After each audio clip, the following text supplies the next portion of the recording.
Hi, Kathryn here with Handmade by Circle Art Design. Well, today on my work table, I am working on a loom bracelet. This will be an embellished loom weaving bracelet, and I can hardly wait to show you the finished product. So let's turn our eyes to the mat and get started.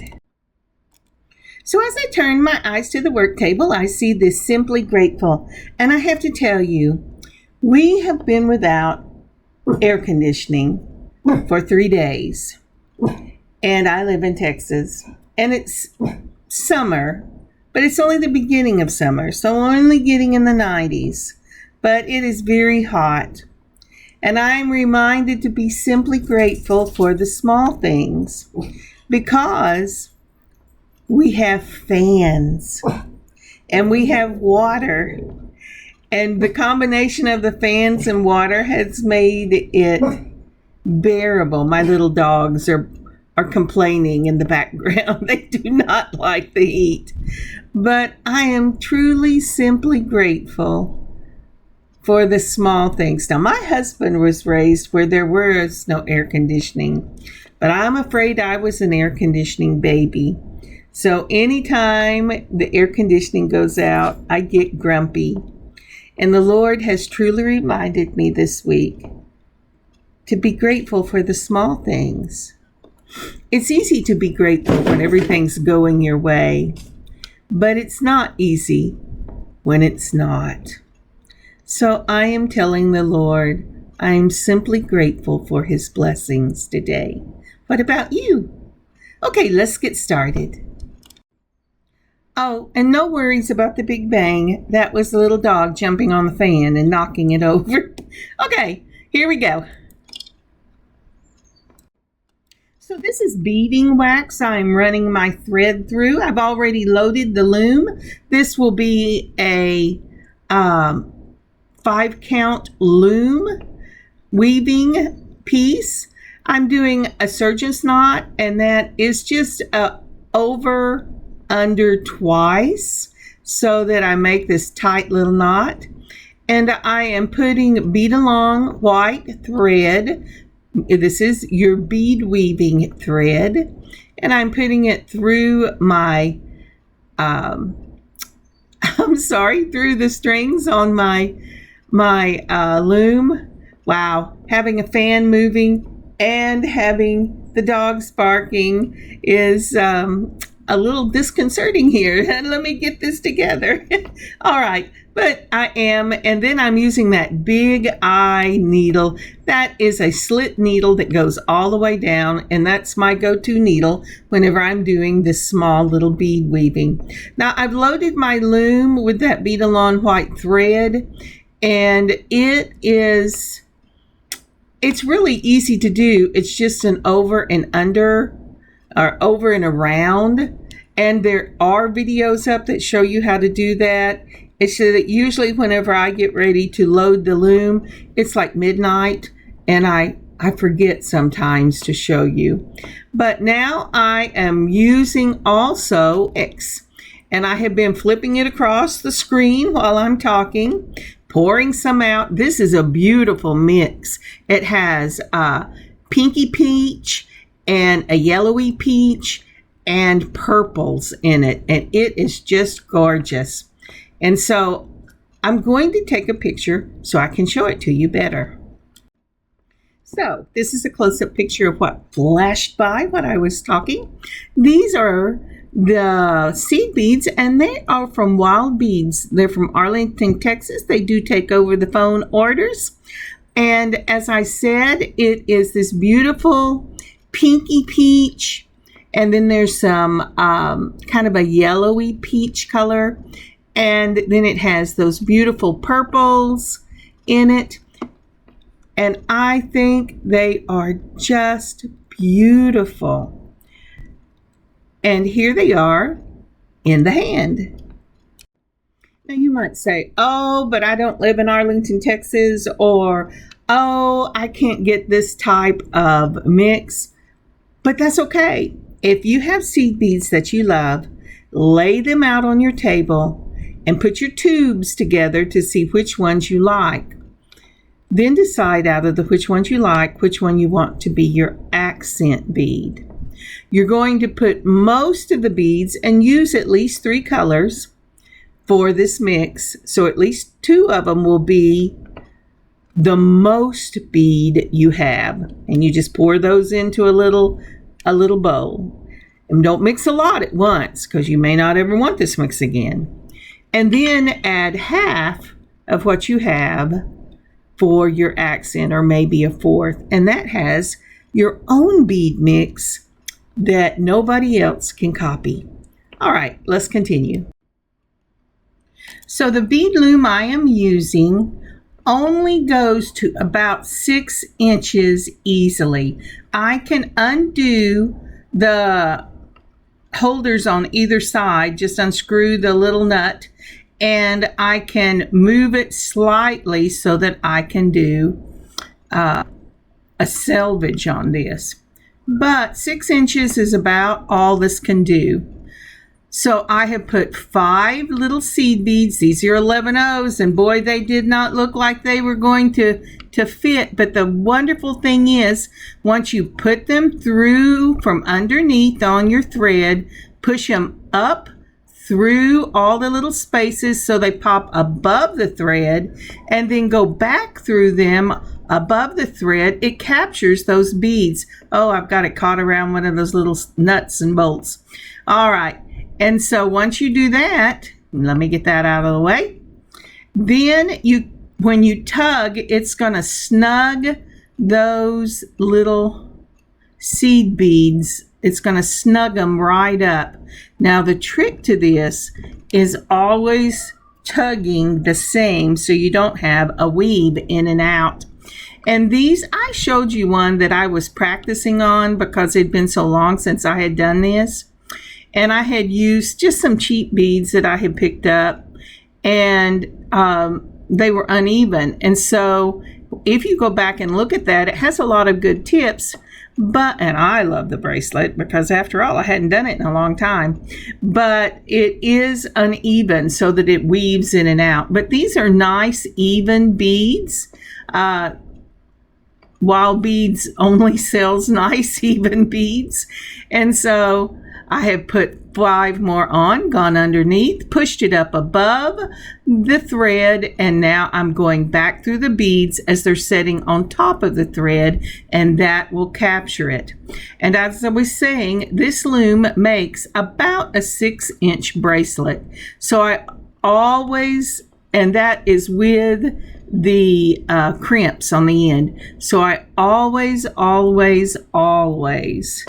add a extender or a magnetic clasp that has an extender. So I put 5 more beads on, and now I'm going under the loom, pushing with my finger the beads up above the thread, and then I'm going to go back through the beads, and that will capture it. So loom weaving isn't hard. It is a little time consuming, but I find that if in the evening, if I'm sitting at my workstation, I can listen to a book or a story and weave these beautiful little bracelets, and it makes me very calm. So I'm going to finish this up, and I'll see you in a moment. And we're back. Now then, look at the randomness of this pattern, but it is so beautiful. We have the peachy peach and the orangey gold peach. We have a few clear and then that beautiful purple, and it just scatters throughout like you threw the beads across the loom and they just stayed there. And it is so pretty. I love this random look. So I'm going to take my ruler as soon as I figure out how to get it where I can see what I need to see. And I'm going to put it at the very end on that 16 millimeter. And I'm going to go back up to the front because I need to know how long this will be with the selvage. And if you look with the selvage, it's going to run about 6 inches. I know you can't tell that because I didn't put it where you could see it, But if you go from 1 millimeter to 16 millimeters, you get a little over 6 inches. So I went ahead and left the thread on the end that I was using, and now I've loaded my needle with another one. Starting at the top of the bracelet, I pushed down through the weave, not the beads, but the weave, and then I brought it back up in a spot so that I could tie a surgeon's knot. And again, that's taking the tail and looping it through the hole twice. And I'm doing this on the top because my knot will be hidden, and the tail, at least I'll probably cut a little bit of it off, but the tail should be also hidden in the embellishment. Now then, I have done 2 surgeon's knots to make this sure this is nice and sturdy, and now I'm going to start with my embellishments. For that, I'm going to do seed bead loops. So let's go ahead and start one of those. Now these seed bead loops, depending on where I put it in my embellishment, will have anywhere from 6 to 10 seed beads in it, depending on the size of the bead it is sitting next to. This is just really an eyeballing it, and so don't give yourself some grace. If you come up with one that looks a little long, well, take your finger and just push it down a little bit. It doesn't have to be perfect. If that's a little too short, you know to add a couple of beads whenever you do it on the next one. So it's not an exact science. It's a what do I love and how do I feel about it? And can I learn to live with it and enjoy it for its beauty, whether I think it's perfect or not? That's really what this is all about. Learning to live in an imperfect world and seeing the beauty all around you.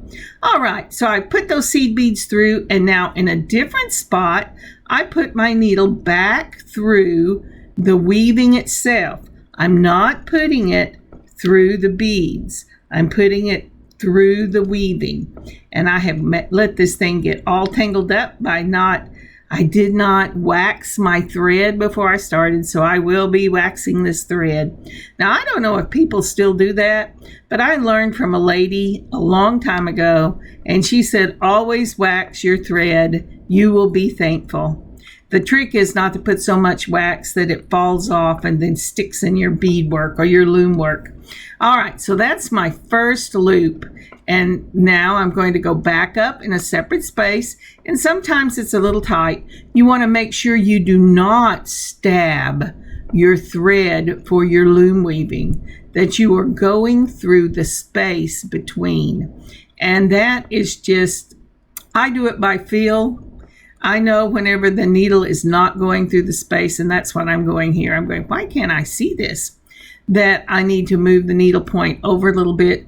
The joy of these needles that I'm using for this loom weaving is that they're not real sharp. Now you can stab yourself with it, but it's not real sharp. So I've got that first one through, and I brought my thread back up to the top. And you don't want to make really long jumps because your thread will show on the back. I always put just a teeny bit of glue on the back to protect that thread. Now, whenever I was doing it as a young girl, we would take this and then we would sew it onto leather. So none of that ever showed. Now, this here is a mix that I got 2 Christmases ago from my daughter. I have no idea where she got it. I looked at it and went, what am I going to do with this? And so it's been just sitting in my stash, and I really love it. Now, I've also pulled out some bright yellow, silver lined, no, this is gold lined, 11-0 seed beads.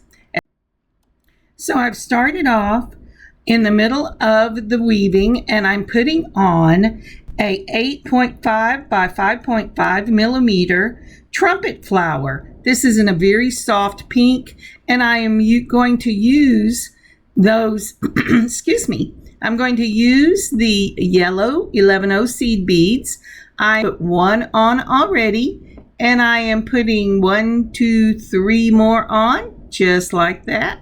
No, I'm sorry, I had not put one on yet. I'm putting a total of 3. I'm going to count it down to the first one I put on. There you go. And I am going to run it back through, and that will make a little stamen on the flower, or stamen on the flower. And I done that, so it's gone back through the very first one. The others I just left like they were so they would stay on. And now I'm pushing back up through the bead weaving.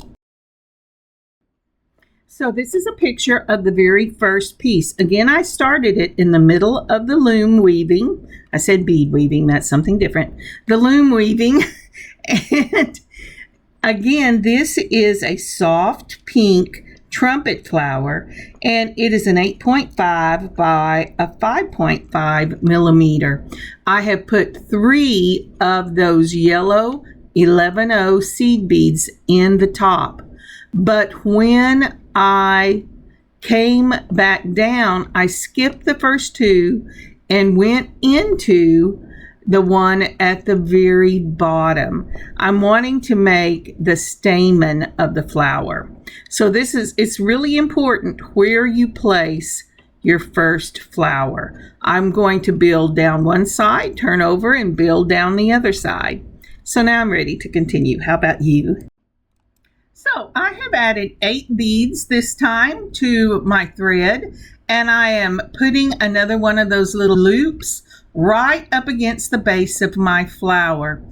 Now, these little loops are like the greenery or the baby's breath when you're building a bouquet and you don't want holes between your large flowers. Well, that's what I'm doing here on this bracelet. That's actually it's really what we're doing. We're building a bouquet on our loom weaving. So sometimes it takes me a little, I'm going, nope, don't poke the thread. And that's really true. You do not want to poke your thread because you want to keep those thread that holds this loom work together really, really in good condition. Now this next little flower that I'm putting on is a lily of the valley, and in this beautiful little green, and it is a 3 by 5 millimeter lily of the valley bead. Now I looked at Hobby Lobby and at Michael's, and I also looked online. The only place I found these in this color and in this size was on Etsy. So give it a look. Alrighty, so here I have gone ahead and I've got the bead on, and I have the thread on top of my loom weaving, and I have put 2 of those little yellow 11-0 seed beads through, and I have gone through the bottom bead of the seed beads that I have put in for the stamen, and then I am pulling through the loom weaving and tightening it up, and there we have the flower. So now we've got 2 of the loops, one on either side of your trumpet bead, and then the second of the flowers coming back up through the loom weaving. And remember, don't go across 3 or 4 rows. And when you see me pulling it off like this, I'm looking on the back to make sure that my thread, I went through in a place where my thread was not running across the loom. In case you're going, well, what is she always doing? Why is it always moving? Well, that's what it's doing. And then I'm going to go ahead and pull it back up. All right, so I made sure I pulled it back up, and this time I am only doing 6 on this loop because this flower is little. Oh, I'm sorry. No, this is an 8. I went to 6 because this flower is little. But I'm filling in the spaces just like you would with baby's breath or greenery when you're doing a bouquet. And so I'm going to bring it back in the next bead over from where I just put this one down. So I brought my thread back up between the beads and between the beads and between the threads. Okay. So the next thing I am doing is I am pulling this beautiful light green. It is a clear light green, so your thread will show through the little hole. And I'm adding the leaf where I want it, just like you would add the big leaves if you were doing a bouquet. And so that's what I'm doing here. I bring it up, I go across. Now this time I can jump a long space because this is a large bead. And the leaf beads are 10 millimeter. I saw some on Amazon and lots on Etsy. I did not see any of this kind, at least not when I looked, on my regular go-to shops. But now I've put my leaf into my bouquet embellishment on top of this loom weaving. I'm going right back up next to the leaf that I just put on, and boy, make sure you tighten things up really well. And then, let's see, what am I going to put on next? I'm looking at everything that was in that little pouch that my daughter gave me. So these are some little blackish bronze faceted rondelles, and they're really small. I would say they were about 4 or 5 millimeter, and I'm going to add that right to the side of the tip of my leaf. Now I am putting on a seed bead because I want this rondelle to look like a bud that has not opened yet. So I have put on one seed bead, and then I'm going to put on 2 more seed beads for a stamen. And then I'm going through that very bottom seed bead, just like that. And I'm going to go down the rondelle, and I'm going to go 1 over in the thread count and go back down through the loom weaving. Boy, my phone is going crazy. I'm sorry. I'm waiting for an electrician to call, and I don't want to miss the call. So that's why you hear ding ding. All right. So now that I've got that little bud done, I'm going to go back up here. Let's see, where do I want to get this through? And this is kind of a fill. Okay, I'm going to go right there, and then let's go ahead and pick out my next little piece. Now these are little glass flower beads. They run about 4 millimeters, and they have a little flower center in them, and they're this real pretty yellow. And this is going to be my accent color in this bouquet. So I'm going to go ahead and put that on. Isn't that pretty? You know what it reminds me of? It reminds me of the little candies as a girl I got at Christmas. They were nasty little candies, but we loved them because they were bright colors and they were beautiful. Now, when I was a very young girl, they had flavor. But as they got older, everything tasted the same. It's kind of like gumdrops. I remember my grandfather giving me gumdrops and lemon and orange slices, and they really tasted like the fruit. But it's not that way anymore. They all kind of taste the same. All right, so I've got that over, and I'm now going to fill in with some loops, I think. Or, yeah, I think I'm going to go ahead and fill in with loops. Let's see what I decide to do. Oh, I'm putting on another lily of the valley. I'm trying to get back over to the center of the flower. I do not want to overpower the leaf, but I do want to make sure this is filled out well. And so again, I've put on 2 of the seed beads just like that. I'm going down through the others so that this lily of the valley will set up. Then I'm going back through the loom weaving right next to where I came out, not in the same space, but in the next one. And I'm pulling these tight. Now, isn't that looking pretty? I love this little bouquet. It is so cute. I was not able to find any of these, but it kind of fell off my search grid when the air conditioning died. So I'm going to go ahead and start filling in with some loops here because I do not want empty spaces in my bouquet. You know, sometimes when you have those pretty little bowls, I love I don't know what it's called, but it's the Japanese flowers where you have a long stem and then one drapes out and they kind of go in separate spaces and they're so airy and balanced and they're beautiful. But when I do flowers for my home, and it has always been my dream to be able to have flowers, fresh flowers, every week, but I would need a cutting garden for that. I love full bouquets. And so in this space here, since I had not put but one of those rondelle buds on this side, I'm going to go ahead and do that. And once I am moving back towards that pink flower, I'm trying to get this side finished. Once I get this side finished, then I will go in and out until I get to the other side. And then I will mirror the other side just like this side. Just flip it like a mirror. Mirror. Okay, my Texan is showing. All right.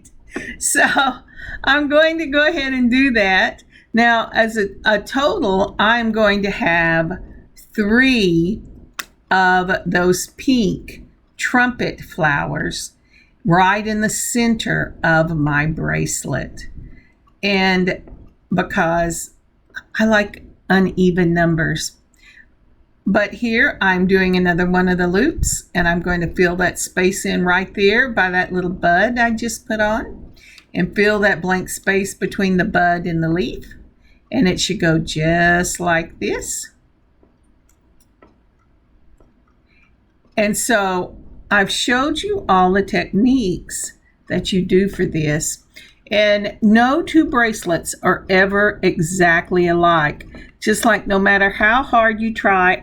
One summer I worked in a flower shop. And unless we were doing single roses, I made a little mess. I've got to get that cleaned up.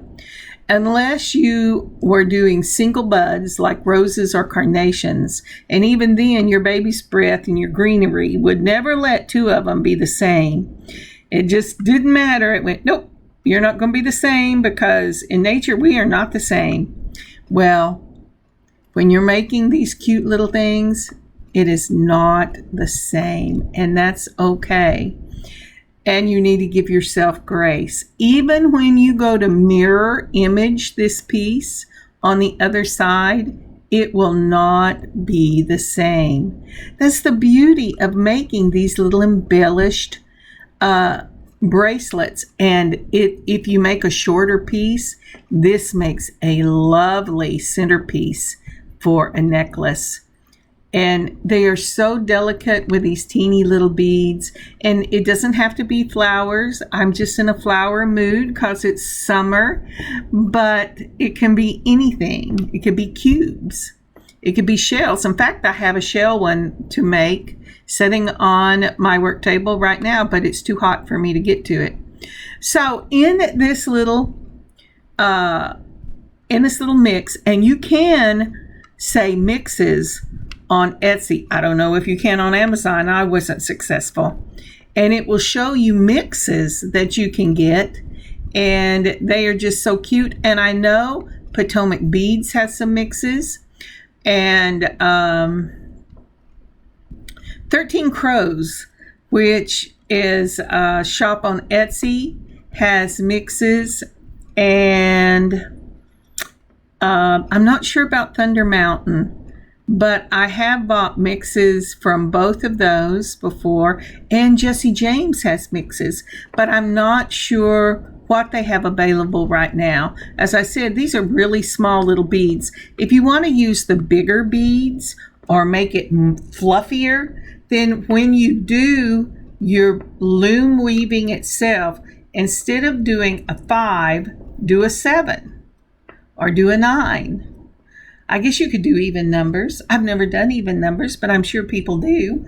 So do an even number and make it as wide. Oh, I've got a place that says, no, you're not going in. And what I was actually doing was I was hitting that big trumpet flower. Well, it's not really big. I have some big trumpet flowers, but it's bigger than the rest of the beads here.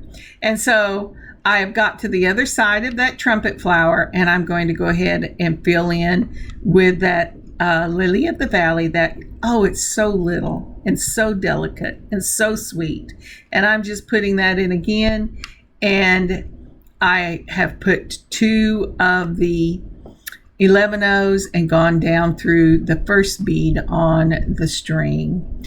And so once I get this done, I'm going to go ahead and build the center, the very center of this piece. So here I'm looking for, what do I think about the leaf? Do I want one of these? Do I want the leaf right there? What am I going to do? I think I'm going to go ahead and put on another of the trumpet. And so I flipped it around so I could see what it looks like. And yeah, I really like that. And so I'm going to put the 11-O's as the stamen. And I'm going to go ahead and add that. And once I get it out further, then I will go ahead and do my leaf.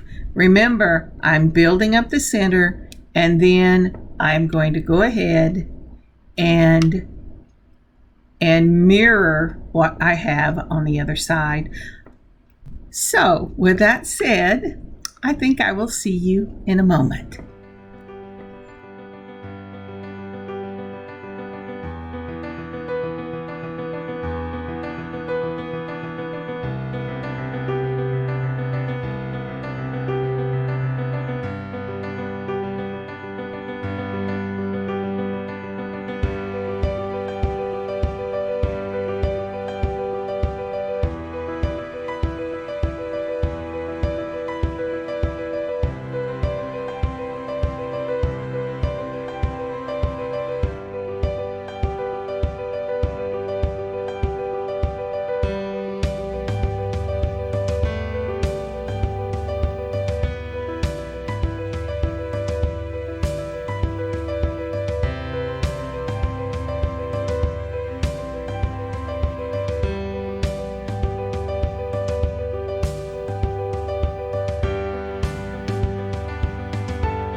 So now I'm finished with the embellishment on this loom weaving bracelet. Isn't that pretty? I just love that bouquet. But I have thread and it's really not enough for me to do anything with. So what I'm going to do here is I'm going to go through the weaving threads that I have on the side, and I'm going to tie little knots in this, and I'm going to do about 3 or 4 of them, and then till I feel that it's completed. And then what I will do is not completed till I secure. I'm sorry, the heat has really gotten to me. Okay, so when I feel that they're secure, and I am just doing the little same knots with the needle that I did whenever I first put this thread on, I'm going through the loop twice and making a little surgeon's knot. And when I've done 3 or 4 of these, then I'm going to move this thread just like that into the center of my, there's my big arm, into the center of my piece. And I'm looking on the back to see how that looks, and then I'm going to just clip this right off. Now when I finish this bracelet, you'll notice that there are a few things that are on the back for the thread itself. And so what I'm going to do is I'm going to put just a little dab of Gorilla Glue on the back of this to secure these threads. This will give it protection so that they don't pop up whenever you're wearing it, and it will also strengthen it so that you don't have to worry about these threads coming off. Now the beauty of this is, since you have woven that embellishment into the weave itself, the loom weaving itself, it is fairly secure, even if you had an issue with the knots and threads on the back.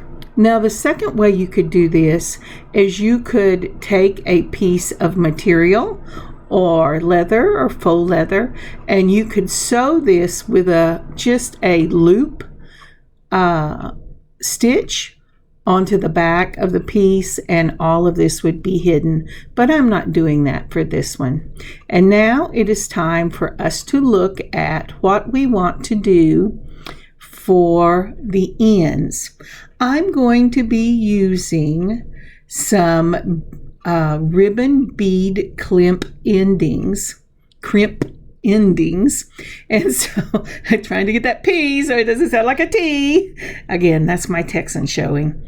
And I'm going to go ahead and tie that surgeon's knot right there, because I did not have enough thread whenever I was finishing up this bracelet.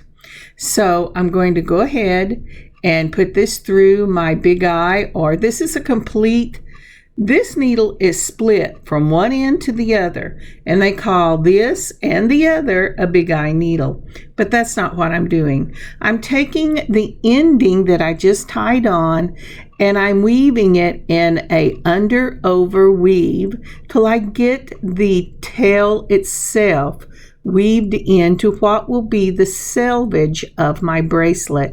Now you might say, well, you have pieces that are coming out and you're going to still have ends and all of this. Well, that's true, but just like I put Gorilla Glue on the back of the bracelet, it is very important that I use some type of glue, a soft, flexible glue, to go over that selvage, so that I don't have to worry about breaking the threads when I use that crimp.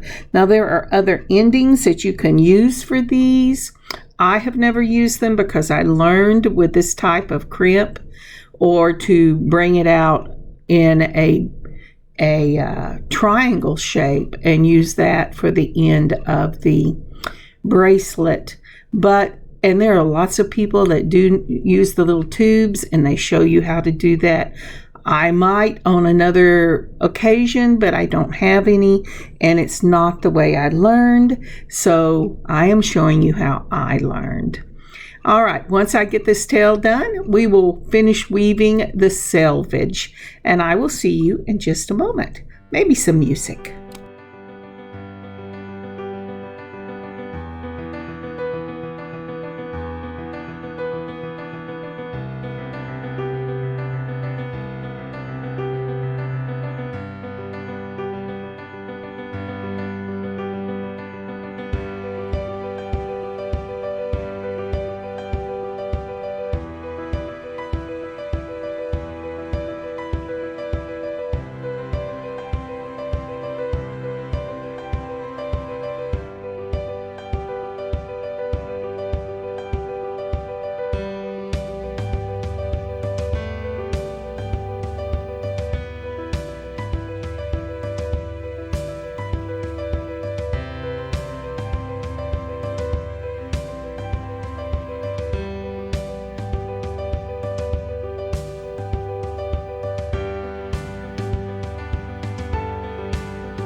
we're back. So what I'm doing here is I am doing a loop over stitch through the stitches that I wove back and forth through the thread. So what I do is I take and I just put the needle from the top or the middle of the section, and then I loop it over the last thread I wove in and out. This will give this selvage a nice edge to it, just like you would do a stitch whenever you are doing applique or something like I was trying to think of something else. Applique is the most that I use these loop over stitches. It's similar to a blanket stitch. It would be a loop over stitch you would do on the selvage of material, but I'm not doing a complete blanket stitch. It's just you go through the thread that you have woven, down just like that, and I have that loop right on the edge and it pulls it taut. And I'm going to do that, and then I will tie this off.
So once I get this all the way over to this end with the loop over to make sure that I have that end of the selvage secure, I'm going to go ahead and just do one of those surgeon knots just like this.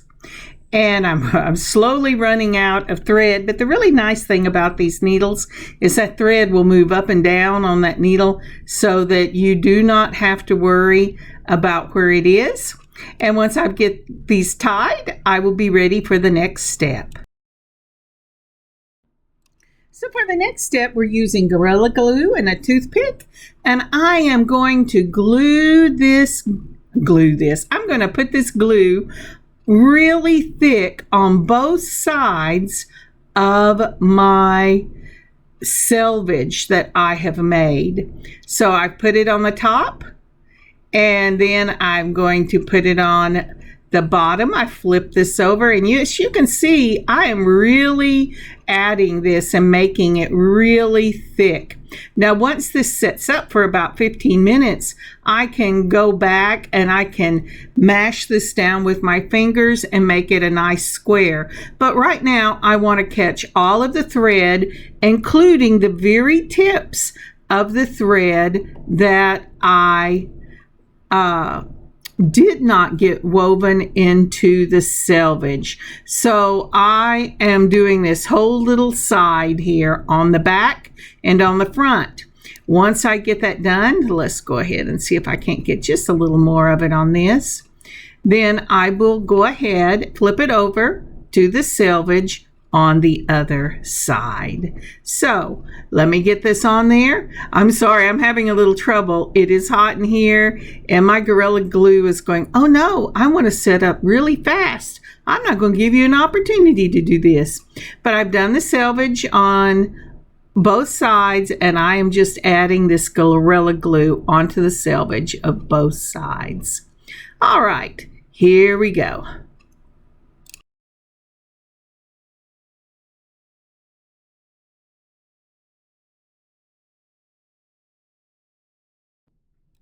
So these are the ribbon crimp endings that I'm going to be using. They have little teeth on them that will grab onto this Gorilla Glue.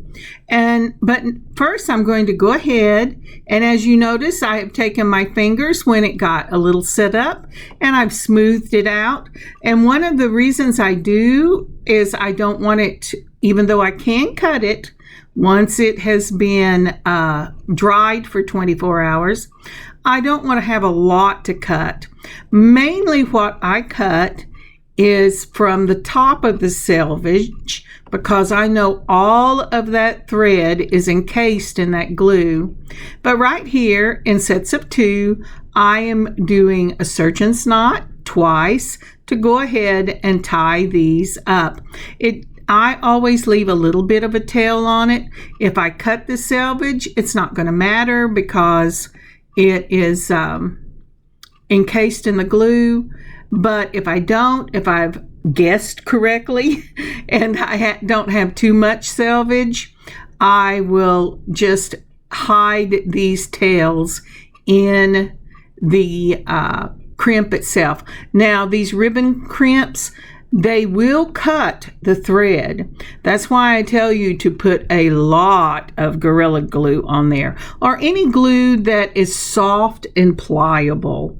You want to make sure that your bracelet can bend, but you also want to make sure that these little selvage threads are not going to go anyplace. I've done one side of the bracelet tying all this, and I'm finishing this up right here with these, and then I will be ready to put on the crimps.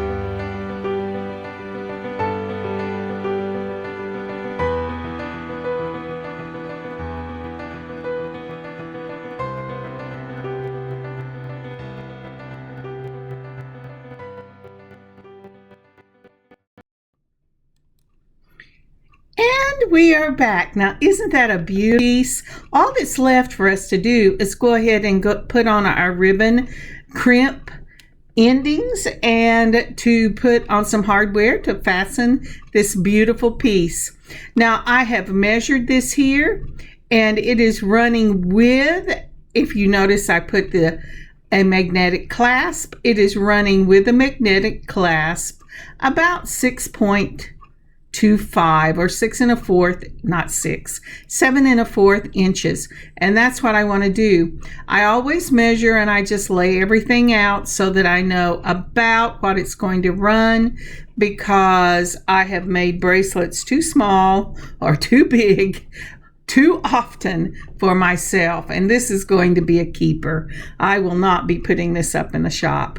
So once I do that, I'm making sure I have everything that I need. I'm going to put it to one side, and I'm going to go ahead and see if there is anything I need to take off of the selvage before I put on the crimp. I pulled my nylon pliers, and that's what I'll be using to close that up. I'm just snipping any ends that I didn't get whenever on the sides whenever I was molding my glue. And again, once it's set up for about 15 minutes, you can actually use your fingers and mold this glue.